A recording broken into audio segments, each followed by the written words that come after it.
नाताळचा सण साजरा करण्यासाठी मुंबईकर घराबाहेर पडलेला आपल्याला पाहायला मिळत आहे। आपण पाहू शकतो की परिणामी या ठिकाणी पुणे मुंबई एक्सप्रेस जो आहे तो या ठिकाणी संत गतीने सुरू असलेला आपल्याला एकूणच पाहायला मिळत आहे। सकाळच्या सत्रात हा घाट जो आहे तो पूर्णपणे ठप्प होता। आता मात्र आपण पाहू शकतो की रायगड वाहतूक पोलिसांकडून जी आहे ती ही वाहतूक कोंडी सोडण्यात कुठेतरी यश आलेलं आपल्याला एकूणच पाहायला मिळत आहे। कारणही तसंच आहे, आपण पाहू शकतो की दोन्ही बाजूने म्हणजेच मुंबईहून पुण्याला येणारी लेन चालू आहे आणि पुण्यावरून मुंबईला जाणारी ही लेन देखील मुंबईकडून येणाऱ्या वाहनांसाठी खुली करण्यात आल्यामुळे आता आपण पाहू शकतो की बोर घाटात जे आहे ते आता वाहतूक कोंडी कमी होत चाललेली आपल्याला कोणचं पाहायला मिळतं। दिवसभर असेच ब्लॉक जे आहेत ते एक एक तासांना घेणार असल्याचं रायगड वाहतूक पोलिसांकडून सांगण्यात आलं आहे। त्यामुळे आता कुठल्याही प्रकारची वाहतूक कोंडी जी आहे ती आता या बोर घाटात होताना आपल्याला एकूणच पाहायला मिळणार नाही।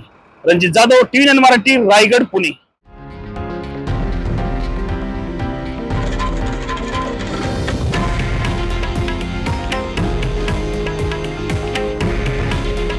हे आहे देशातील नंबर 1 न्यूज नेटवर्क आणि आपण पाहत आहात TV9 मराठी।